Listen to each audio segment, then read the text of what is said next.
Di mana-mana ada serangga. Bener nggak? Gak usah jauh-jauh, bicara soal serangga yang ada di sekitar kita aja dulu. Apa nih yang lagi kelihatan? Nyamuk? Semut? Lebah? Ternyata ada ilmu yang mempelajari soal ini semua, yaitu entomologi. Apa sebenarnya entomologi?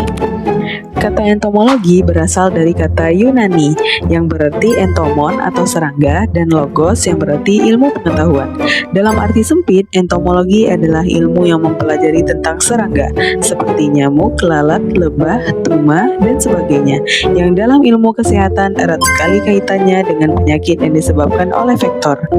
Tapi kali ini kita nggak belajar ilmu entomologi lebih dalam dulu nih. Aku mau kasih informasi penting buat kamu sarjana kesehatan masyarakat di Indonesia, bahwa ternyata saat ini SKM sebagai entomolog sudah mulai diperhitungkan nih, atau dengan kata lain ini bisa menjadi peluang buat kamu. Dan ternyata pada tahun 2021 telah diatur mengenai jabatan fungsional entomolog loh. Sebenarnya apa itu entomolog? Dalam Permen.Pan RB nomor 68 tahun 2021 dijelaskan bahwa jabatan fungsional entomolog kesehatan adalah jabatan yang mempunyai ruang lingkup tugas, tanggung jawab, dan wewenang untuk melaksanakan kegiatan pengendalian vektor dan atau binatang pembawa penyakit pada instansi pemerintah. So, di Free Talk kali ini aku mau ajak ngobrol temanku, salah seorang entomolog di Indonesia, untuk ngobrol lebih jauh tentang sebenarnya apa sih entomolog itu, apa perannya, dan gimana serunya menjadi seorang entomolog. Tanpa perlu berlama-lama, enjoy this video.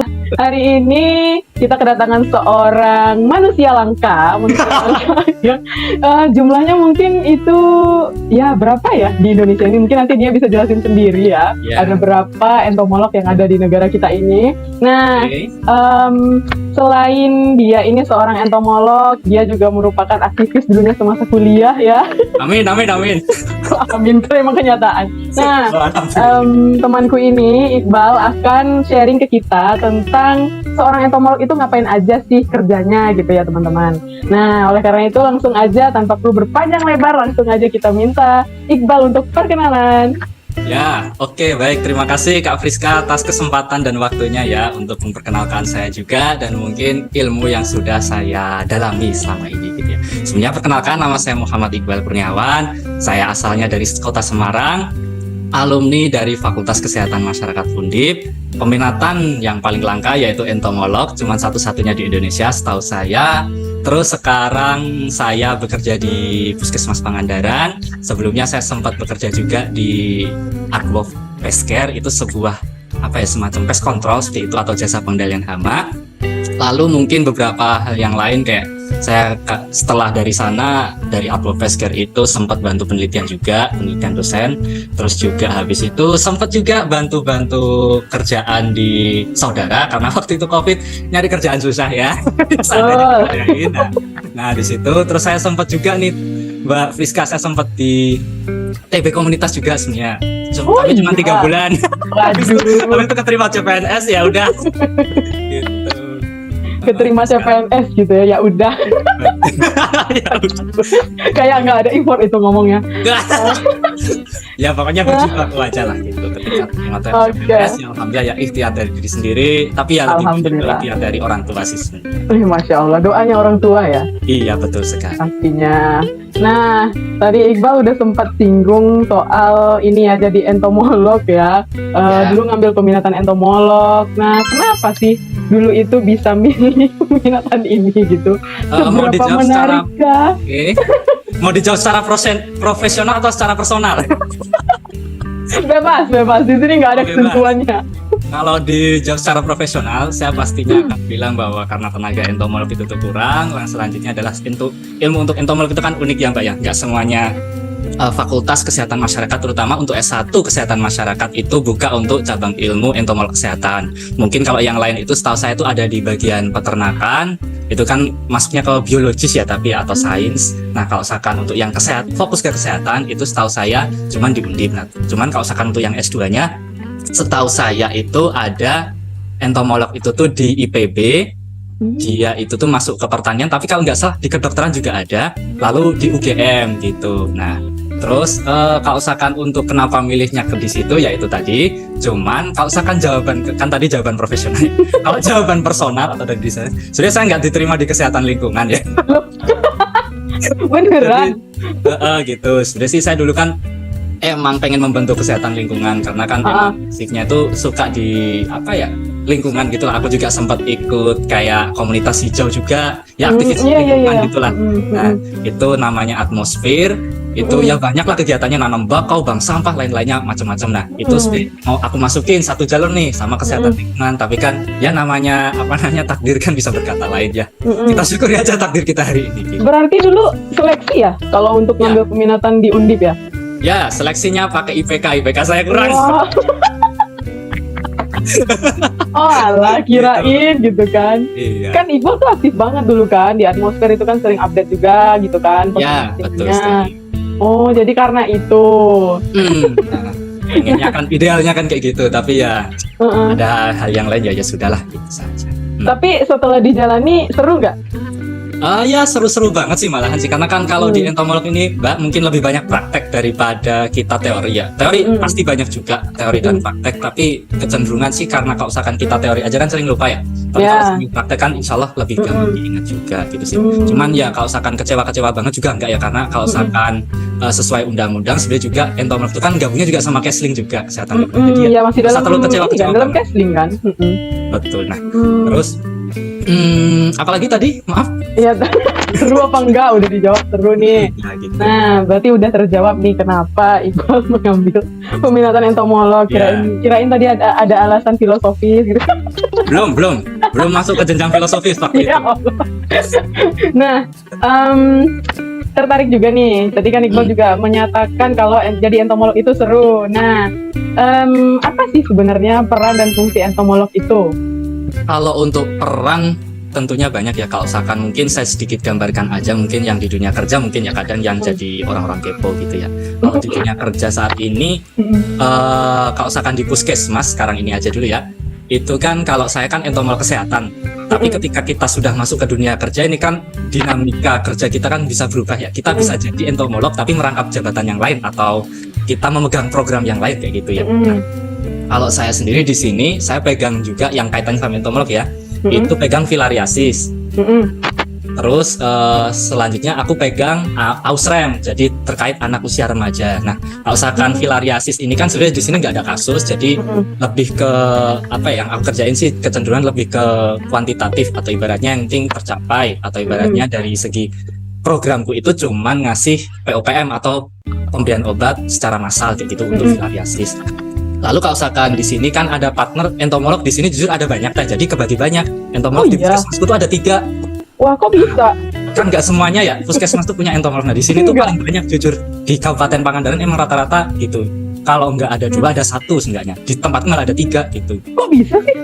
Nah itu kemarin itu kan waktu pembukaan CPNS kemarin itu kebetulan tuh kan ngajuin banyak. Nah kebetulan yang di ACC itu malah entomolog gitu. Ceritanya sih gitu. Jadi ya udah sempat ada diadain lagi kan kadang kan ketika kita ngajuin kan nggak selalu di ACC ya jadi kan diajuin semuanya. Nah yang diajuin ternyata malah entomolog jadi entomolognya malah banyak di Pangandaran gitu. Atau jangan-jangan karena Pangandaran banyak kasus jangan-jangan banyak kasus sebenarnya sih enggak tapi ketika aku di sini sebenarnya emang banyak kasus tapi kebetulan sih nggak di daerahku tapi untuk urgensi dari keterbutuhan entomolog waktu itu sih kelihatannya kajiannya sih emang kayaknya untung-untungan aja sih gitu. Jadi sebelumnya nggak ada terkaitan karena di sini emang butuh banget atau alasannya banyak penyakit yang terkait dengan zoonosis gitu enggak sih gitu. Cuman mungkin ketika aku di sini emang yang jadi highlight itu sempat itu tuh leptospirosis tapi itu pun juga di salah satu kecamatan. Nah apalagi kan di sini Pangandaran ini kan termasuk kabupaten wisata ya. Ketika ada penyakit itu kan otomatis kan bisa berpotensi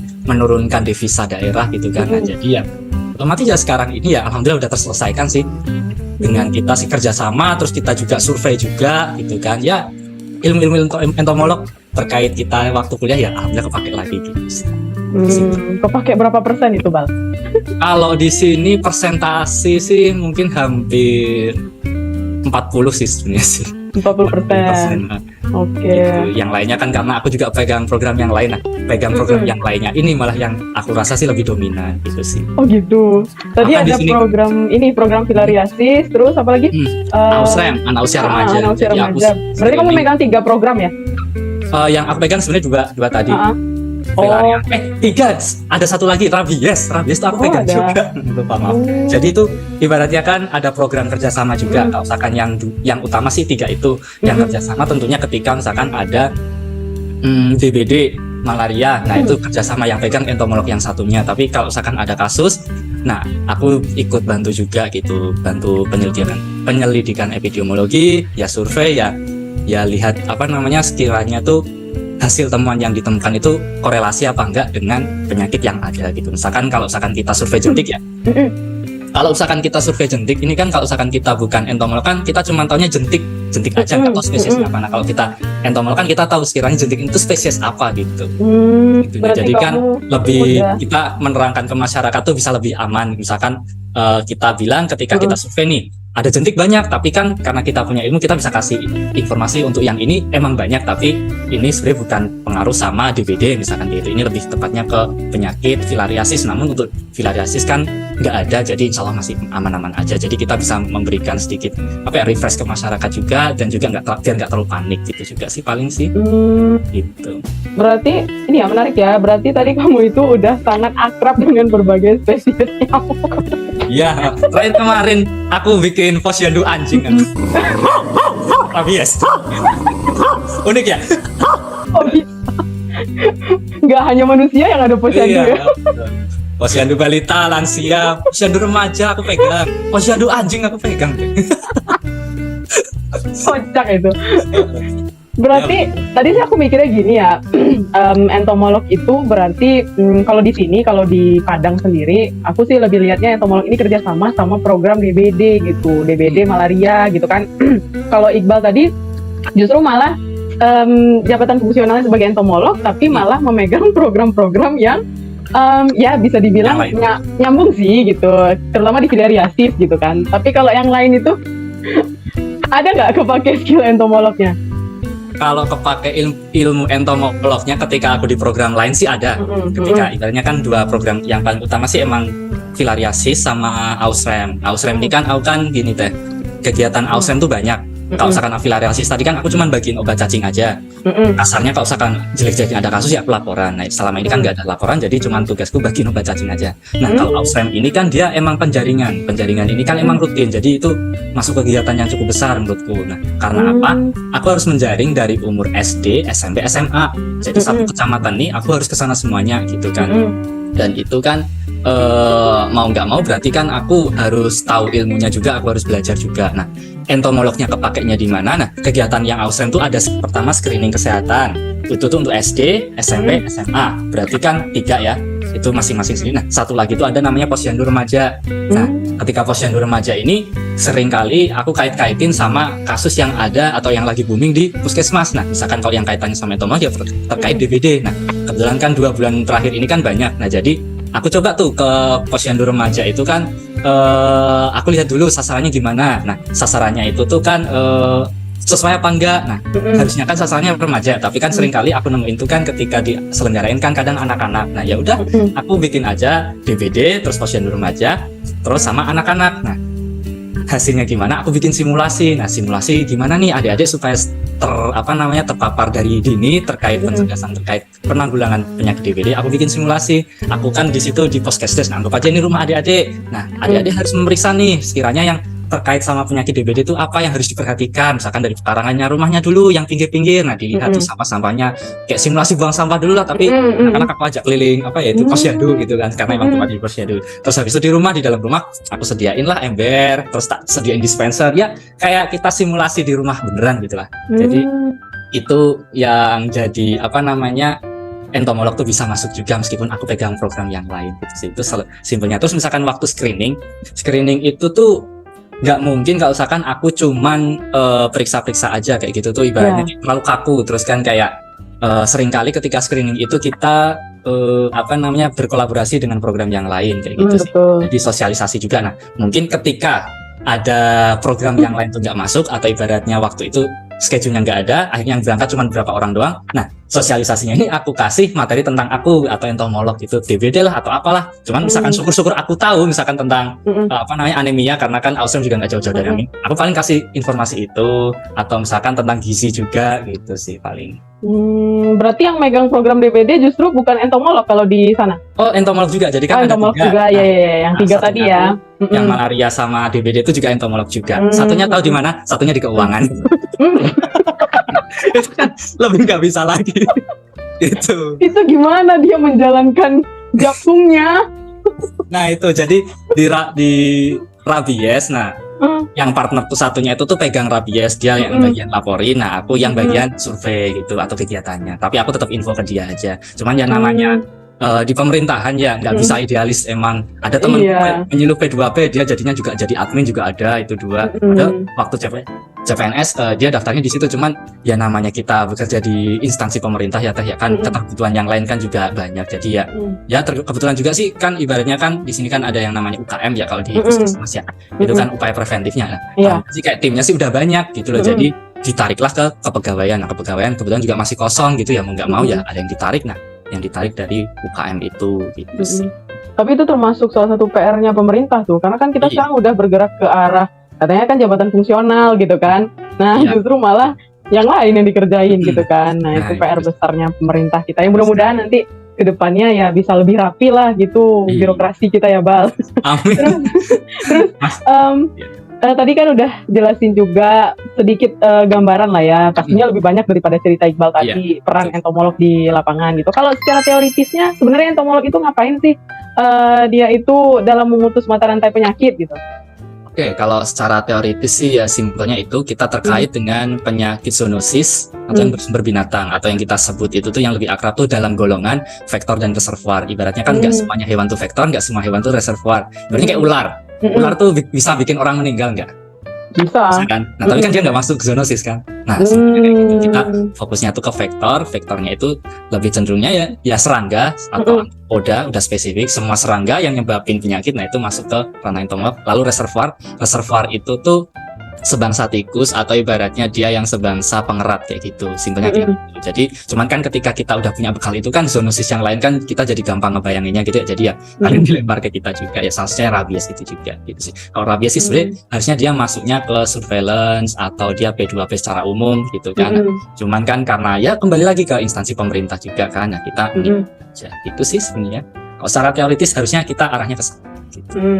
Oke. Nah tadi berarti banyak turun ke lapangan ya Bal, turun ke lapangan, terus bikin program yang pastinya karena berhubungan sama, tadi kan ada ke sekolah-sekolah juga gitu kan, ke masyarakat pastinya juga ada gitu. Nah pastinya ini akan sangat membuat kita menguji daya kreativitas kita dalam bagaimana kita mensosialisasikan ini agar bisa menarik, kemudian bisa dipraktekkan pastinya sama mereka gitu. Nah kalau untuk skill sendiri nih, skill apa yang harus kita miliki sebagai seorang entomolog? Kalau aku sih ngelihat ya, kalau misalkan emang mau jadi entomolog murni itu yang penting ya kuasain materi, terutama hafalan-hafalan emang sebenarnya cenderung banyak teh.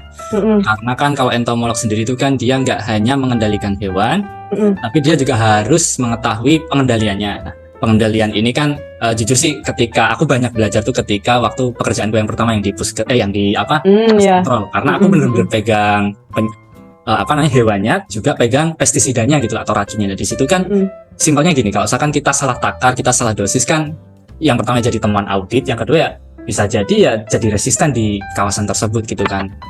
Terutama sih itu. Cuman kalau misalkan di entomolog sendiri sih yang penting ya juga jangan takut-takut juga sama hewan, terutama itu karena kan kita mau nggak mau pasti entomolog tuh kaitannya sama hewan kayak gitu. Meskipun nggak semuanya tuh, misalkan yang banyak takut kan kecoa sama tikus ya mungkin ya mungkin itu aja nggak apa-apa, tapi jangan jadikan itu tuh jadi salah satu ketakutan kenapa nggak milih entomolog, karena kan ada nyamuk juga, ada lalat juga mungkin, atau hewan-hewan atau arthropoda yang lainnya gitu kan bisa dipelajari juga gitu sih. Mungkin bekalnya sih itu, tapi nanti ketika di dunia kerja kan otomatis nggak cuman itu aja yang kita bawa ya. Ibaratnya ketika kita sebelumnya jadi mahasiswa ini nanti kelihatan banget nih yang cuman study oriented, atau dia cuma ngerjain tugas, atau dia tuh aktivis, anggapnya gitu ya, aktivis atau dia tuh Karena kan kerja nggak mungkin kalau kita nggak ngomong ya. Nah, kita Betul. pasti ngomong sama atasan, kita ngomong sama Betul.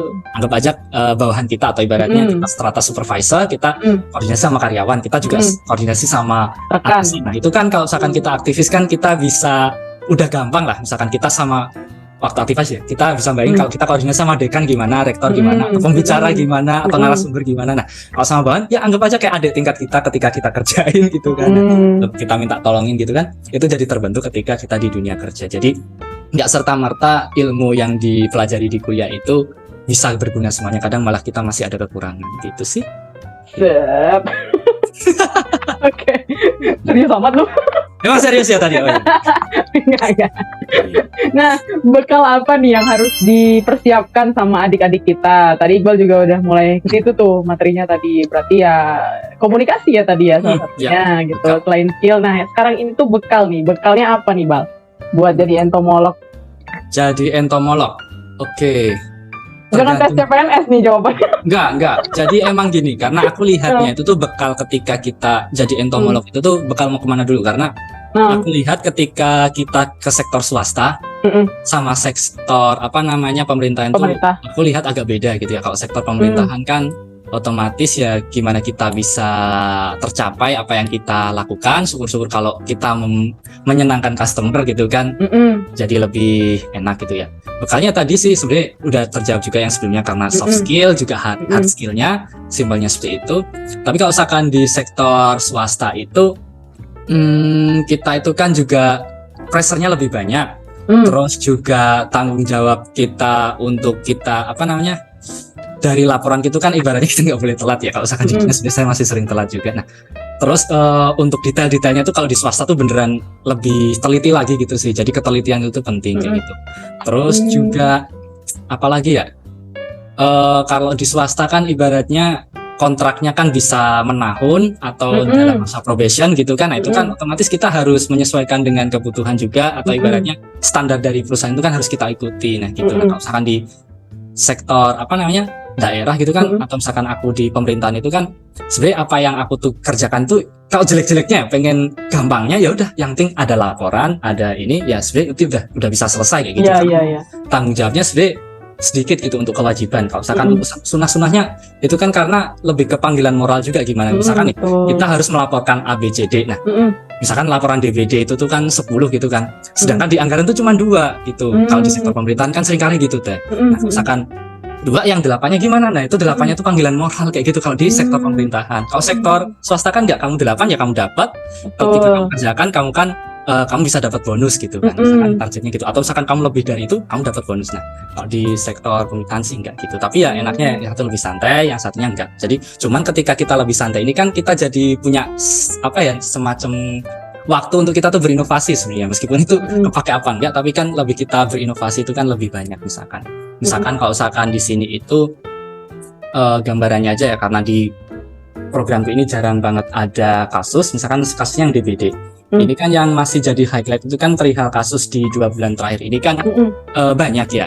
Nah, sedangkan masyarakat di sini itu masih dia tuh berpersepsi bahwa antisipasi atau pencegahan atau bahkan pengendalian DBD itu melalui fogging aja. Padahal kan fogging atau penggunaan kimia itu kan bukan hal yang utama untuk mencegah. Bukan solusi terbaik lah ya. Betul gitu. Dan itu pun ada prosedurnya juga gitu. Nah, itu kan yang jadi pertanyaan sampai sekarang itu. Nah, kita inovasinya gimana sih sampai saat ini? Kita ya lakukannya ya pendekatan kayak gitu, pendekatan ke masyarakat dulu, ke tokoh masyarakatnya dulu. Nah, kalau misalkan di sektor pemerintahan kan kita nggak lakukan, mungkin ya melakukan pendekatan ke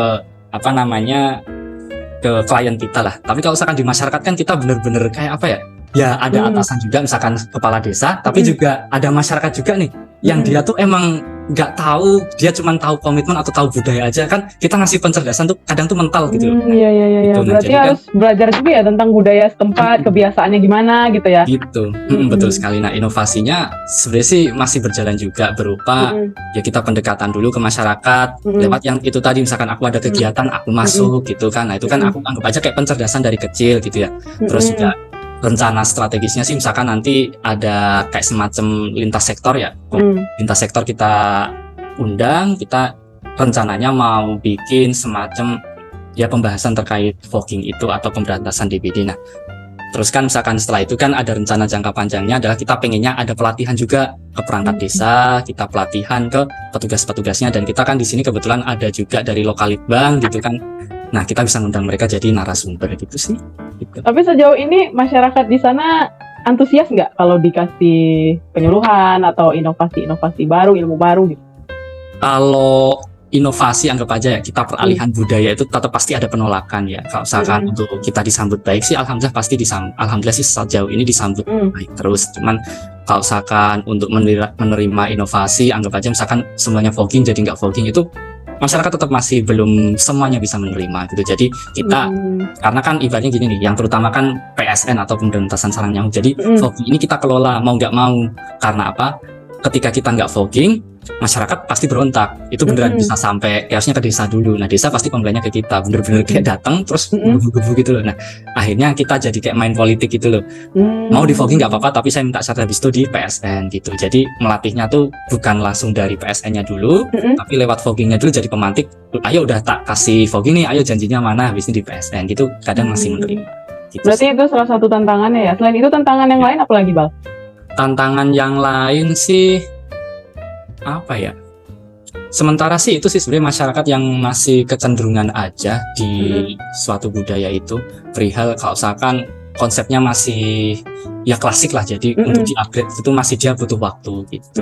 Itu sih sebenarnya masih itu aja sih selama ini.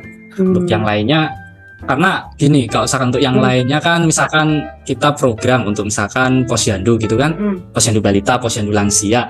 Itu kan emang karena ada keterbutuhan. Misalkan aku punya anak nih, anakku pengen sehat terus ada posyandu gratis. Ya udah datang aja kan. Tapi kalau penyuluhan kan enggak kadang.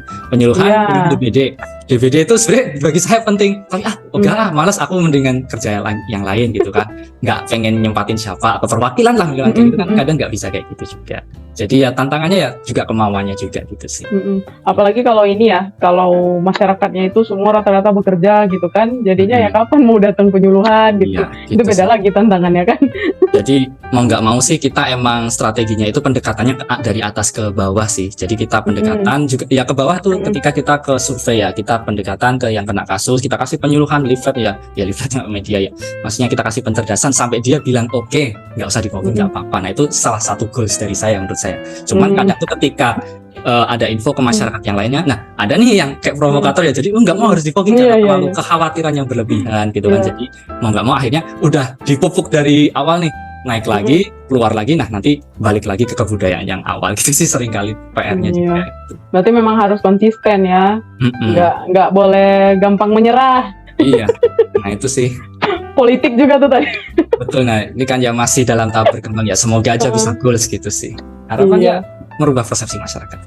Oke. Nah, aku pengen tahu juga nih, Bal. Sebenarnya idealnya entomolog itu dibutuhkan berapa orang sih dalam satu daerah gitu, dan dia itu bisa ditempatkan di mana aja gitu. Idealnya ya, kalau secara teoritis berarti. Ya. Kalau secara teoritis sih jujur sih belum terlalu paham ya, saya juga nggak belajar. Jangan-jangan ada teorinya gitu. Aduh, kan? jangan-jangan ada tapi saya lupa kata nggak belajar ya Allah. Entomolog macam apa saya ya? Maaf ya, salah narasumber kalau narasumber bukan saya. Cuman kalau misalkan saya dari sudut pandang pribadi yang melihat ya, sebisa mungkin sih ya keterbutuhan tiap instansi yang paling dasar atau primer, puskesmas, itu satu paling enggak. Lalu strata dinas ya juga satu atau dua sih mungkin sih ya. Itu keterbutuhan untuk tenaga gitu. Yang lainnya ya karena kan kita kan juga programkan kolaborasi juga ya, harapannya ya saling melengkapi aja gitu sih. Idealnya sih satu gitu. Karena kan untuk zoonosis atau penyakit yang berbasis vektor dan reservoir ini kan sangat didalami oleh teman-teman dari entomolog. Kadang ibaratnya gini, aku entomolog nih, tapi kan aku kesmas. Otomatis ketika aku entomolog, aku belajar Kesling, aku belajar K3, ERPIT, AKK secara basic ya, tapi ya aku belajar semua ilmu kesehatan. Tapi kebalik, K3 tak tanyain ento nyambung apa enggak. Simpel aja kan. Itu kan jadi keterbutuhan itu kan yang mendasari pemahaman saya mengenai kenapa harus ada seenggaknya satu, karena ketika kita menerangkan ke masyarakat itu tuh kadang tuh emang secara dasar aja bisa, tapi ketika ada yang bisa menjadi lebih lengkap, kenapa misalkan nih kenapa harus fogging tuh tidak boleh dilakukan ketika cuma ada satu kasus. Nah itu kan teori yang bisa melengkapi beneran itu kan cuma orang-orang entomolog gitu kan. Kalau yang lain kan tinggal bilang peraturan sesuai peraturan seperti ini kayak gitu. Iya. Jadi kan jawaban itu kan kadang kurang memuaskan ya, karena Kurang. yang basic ilmunya sebenarnya bukan itu, tapi mungkin karena ada pelatihan atau keterbutuhan akhirnya ya dijadikan dia entomolog di suatu daerah gitu sih. Iya, aku nanyain itu tadi karena belum semua daerah kayaknya memprioritaskan gitu kan. Betul sekali. Malah justru yang mengerjakan entomolog ini yang lain, misalnya kayak yang sebelumnya, ya memang sih kita dulu belajar dasarnya, tapi ya kayak yang Iqbal bilang tadi kan, nggak semuanya bisa kita kuasai secara dalam, paling cuma dasar-dasarnya aja gitu kan. Malahan pekerjaan entomolog itu dikerjakan sama orang casling di lapangan gitu kan, dan ketika apa ya istilahnya ya, survei untuk menghitung berapa jumlah ketenagaan yang dibutuhkan, entomolog pun juga masih belum jadi prioritas gitu. Nah mungkin eksistensinya kayaknya perlu ditingkatkan ini entomolog. Iya. Bener nggak Bang? Betul sekali. Karena ibaratnya gini nih, entomolog tuh selama masih ada DBD atau penyakit berbasis zoonosis, pasti harusnya dibutuhkan gitu sih. Gitu. Karena ya itu dia yang benar-benar mendalami, dia yang praktek juga, dia yang dari semester berapa ya? Semester 6 berarti dia skripsinya itu, ya kuliahnya itu. Nah, pasti kan fokus juga, apalagi dia ketika itu nanti bakal diterjunkan ke masyarakat yang kadang masih awam ya. Kalau ketemunya masyarakat yang awam, kita mungkin secara basic atau misalkan yang nggak entomolog pun bisa nerangkan saya ini kadang ya aja gitu kan. Tapi kalau kebetulan ketemu masyarakat yang kritis itu kan mampus beneran kan ya. Aku pernah juga tuh terangin dari awal itu sampai yang ciri nyamuk Aedes tuh harusnya kayak gini. Nah, nyamuk Aedes aegypti sama Aedes albopictus ibaratnya ada jenis nyamuk Aedes yang dia tuh bisa nyebabin DBD, satunya enggak. Nah, ya itu tanya tuh beneran itu ciri-cirinya gimana gitu. Oh, jadi yang gini-gini. Nah, punggungnya kayak gini Pak, gini-gini. Nah, gitu kan kalau nerangin kayak gitu kan saya lebih enak. Kesannya saya juga nggak bohong juga karena emang saya biasanya itu. Nah, gitulah. Karena kan kita masyarakat awam kan taunya nyamuk DBD itu yang ada belang-belangnya itu kan, warna hitam putih, tapi ternyata beda lagi kan. Beda juga. Kalau didatengin nggak semua. Nggak semua yang belang tuh berbahaya. Iya oke. Terus suka dan duka yang Iqbal alami selama jadi entomolog? Kalau suka dan duka anggap aja dari ini deh. Kalau suka ketika kerja di di swasta sama di pemerintahan tuh sebenarnya hampir sama, ya praktik gitu, ilmu kita diterapkan meskipun tapi ya secara minimal lah menurut saya kayak gitu. Karena kalau misalkan dukanya itu tuh kalau aku entomolog ini kan sebenarnya kita juga butuh instrumennya apa? Ketika kita melihat sebuah kasus ya, kita kan nggak cuman lihat dari survei biasa aja sih, maksudnya survei biasa aja tuh kayak cuman lihat jentik, kita cuman lihat ada atau enggaknya vektornya ketika atau resiko yang ada di suatu tempat. Tapi ketika kita punya instrumen, anggap aja instrumennya gini, trap atau jebakan, terus misalkan mikroskop, atau misalkan lagi itu kayak kita punya instrumen untuk menguji resistensi. Nah itu kan kita kalau usahakan bisa punya, kita kayak bisa kita bisa penelitian juga, kita bisa lihat nih dinamika dari tiap daerah kan beda-beda ya. Misalkan aku di Puskesmas Pangandaran nih, bisa kebayang nih misalkan di puskesmasku tuh atau di lingkup daerahku tuh ketika di fogging tuh nyamuk ini tuh bisa mati. Nah ketika di tapi di daerah lain mungkin enggak. Nah gitu kan, itu kan ketika kita punya instrumen kan kita bisa kita lebih pro lagi, kita juga sering latihan kan bisa, berarti kan kita lebih terasah lagi untuk ilmu entomolognya itu. Karena apa? Karena kan sebenarnya kan aku di kuliah di entomolog kan banyak prakteknya. Nah ketika di sini lebih banyak teori atau lebih ke gimana meredam masyarakat dan juga sosialisasi ke masyarakat. Jadi ilmu praktekku ini agak luntur gitu, karena kan ilmu praktek itu kan kalau misalkan nggak dilaksanakan terus kan juga lama-lama hilang gitu sih. Kalau dukanya itu sih sebenarnya aku nggak bisa secara menyalurkan hasrat untuk bereksperimen gitu. Kalau di swasta berarti tersalurkan ya? Di swasta kan juga enggak sebenarnya. Di swasta kan ya kita praktik, kita ada klien sesuai kontraknya apa ya udah itu yang kita lakukan kayak gitu. Misalkan kontraknya cuma tikus aja ya kita nggak bisa aplikatif untuk lalat, untuk nyamuk atau yang lainnya gitu sih. Tergantung. Kayaknya kamu harus bikin komunitas Bal biar bisa menyalurkan eksperimen entomolog. Ada. Nah, atau kamu harus kerja di Litbang. Biar kamu bisa nanti banyak kan teori-teorinya gitu kan. Nah makanya kalau di sini kan kebetulan ya, kebetulan tuh dalam artian ada sisi keberuntungan di sini itu dekat sama lokal Litbang dan kebetulan juga di satu kecamatan sama aku gitu kan ya, masih satu desa malahan, tinggal nyebrang kan enak gitu. Nah kalau misalkan untuk puskesmas yang lain atau daerah lain, dia ibaratnya Lokalitbang ini sebenarnya dia mewakili regional tuh dia sebenarnya mewakili Jawa Barat sama daerah Sumatera malah, tapi tempatnya di Pangandaran. Nah yang lain kan nggak dapat. Nah saya keberuntungan kan dapat gitu kan, jadi enak. Nah kalau yang puskesmas yang lain kan dia nggak bisa gitu. Untuk instrumen kan pasti di Lokalitbang ada, atau yang sekarang namanya Labkesmas ya. Nah itu kan instrumen mereka ada, anggaran kemungkinan besar ada, terus kayak anggaran untuk instrumen atau reagen, alat bahan gitu kan mereka pasti sering ada pengadaan. Nah ngakalinya gimana atau beruntungnya waktu apa? Nah ketika mereka ada project kita kadang diajak. Nah waktu diajak nih momen-momen yang menyenangkan gitu lah ibaratnya. Jadi kita yang teori, misalkan teori dari kuliah, waktu pelatihan, atau yang teman-teman yang lainnya cuma dapat pelatihan aja karena basicnya bukan entomolog. Nah ketika praktek ini jadi kayak sarana mereka untuk lebih berkembang lagi gitu. Karena menurutku dalemin ilmu entomolog ini kalau misalkan dari awal dia nggak kuliah entomolog tuh pasti kesusahan gitu. Karena kan hafalannya banyak gitu, apalagi untuk spesies gitu. Syukur-syukur ya emang yang orangnya pintar, dia malah lebih pintar dari saya gitu. Gitu karena emang basicnya orang yang pintar gitu. Tapi kan nggak semuanya kan kayak gitu. Ada orang yang emang dia tuh harus diasah dari awal sampai akhir bener-bener gitu. Nah, baru dia bisa berkembang. Kayak saya contohnya. Saya kalau misalkan nggak kuliah, saya masuk entomolog kayaknya kan saya juga pusing gitu. Iyalah, pastinya. Oke, pantesan entomolog yang ada di kantor aku itu sama kayak kamu perangainya. Suka nyimpen ini, menetaskan jentik. Oh gitu. Memperhatikan bentuk-bentuk nyamuk yang ya ditaruh itu di meja kerjanya sampai dijadiin pajangan itu.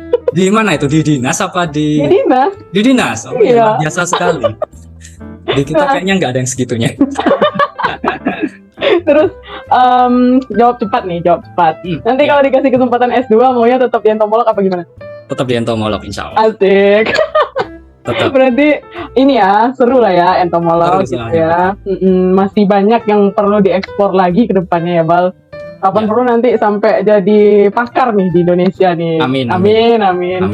Terakhir Bal, apa nih pesan Iqbal buat teman-teman Kesmas Indonesia yang saat ini mungkin mereka lagi berkuliah atau lagi galau peminatan ngambil entomolog kayak apa gimana gitu? Saya fokus ke galau peminatan dulu aja. Sekalian promosi ya. Karena gini, untuk yang entomolog mungkin kan kaitannya yang jadi momok pertama itu kan takut ya dengan serangga kayak gitu. Jadi ketika kita mau belajar kita terhambat, kita mesti ogah gitu kan. Itu udah terputus, udah kita pasti cari pilihan yang lainnya. Nah kalau misalkan di entomolog sendiri sih mungkin itu ya emang jadi hambatan kita sampai sekarang, karena emang nggak semua orang itu tuh suka sama serangga atau yang jadi target pasar kita lah. Di entomolog sendiri itu sebenarnya gini enaknya.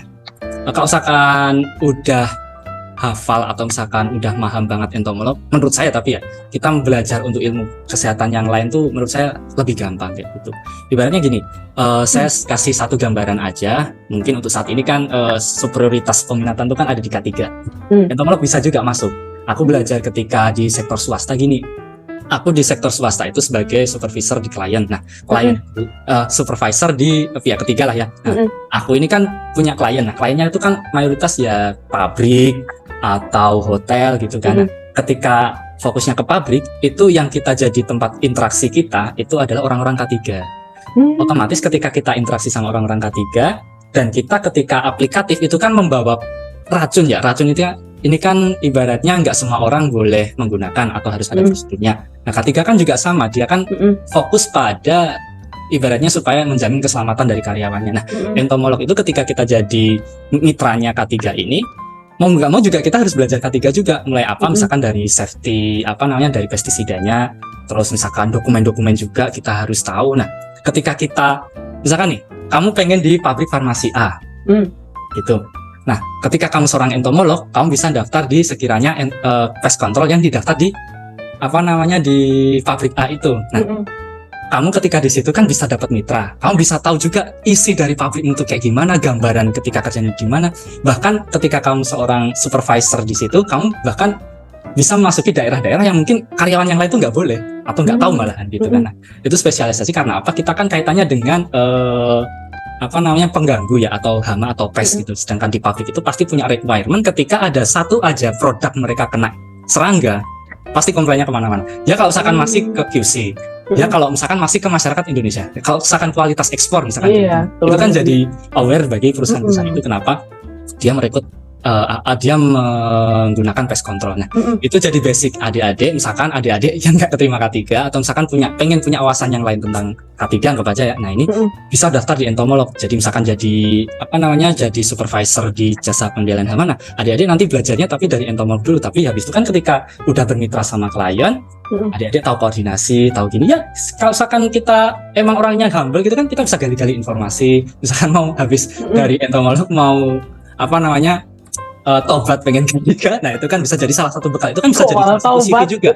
Itu kan misalkan adik-adik pengen K3 di perusahaan ini, nah pengalaman kerjanya apa, aku pernah di pest control ini, nah pest control ini tulis aja kliennya apa aku di sini ngapain, bisa gitu. Gitu sih. Gitu. Terus misalkan untuk yang lain lagi apa ya, untuk ilmu yang lain ya sebenarnya terutama sih kalau misalkan di sektor pemerintahan ini kan absurd banget ya. Jadi misalkan adik-adik nanti daftar entomolog tapi nanti ditempatkan di sektor yang lainnya atau pemegang program yang lainnya, harusnya sih untuk belajarnya tuh nggak terlalu ribet gitu, karena kan gampang gitu kan. Misalkan kalau misalkan di sini ada gizi atau mungkin KIA programnya ya, atau mungkin jadi promosi kesehatan. Kalau promosi kesehatan kan secara garis besar kan yang penting kita, menurut saya kita pinter public speaking, kita bisa bikin media, nah itu kan bisa sembari belajar kayak gitu. Nah, kalau untuk entomolog ini kan benar-benar harus hafalan, jadi agak susah. Nah, misalkan adik-adik entomolog, misalkan adik-adik bakalan beradaptasi dengan lingkungan yang baru atau yang bukan entomolog, menurut saya ya itu adaptasinya lebih gampang gitu sih. Gitu. Jadi karena itu ya, bisa Iqbal bilang tadi jadi entomolog nanti untuk belajar ilmu kesehatan yang lainnya jadi gampang gitu. Ya. Oke Iqbal, terima kasih banyak sudah meluangkan waktunya, sharingnya luar biasa sekali. Nanti kita kapan-kapan sharing lagi. Ya, kapan-kapan saya pengen yang lain lagi ya. Gimana? Kapan-kapan saya pengen makan nasi Padang lagi. Ditunggu. Aduh. Oke, terima kasih banyak teman-teman. Semoga bermanfaat juga sharing dari Iqbal. Dan sampai jumpa lagi dalam episode selanjutnya. Bye. Bye, dadah adik-adik semuanya.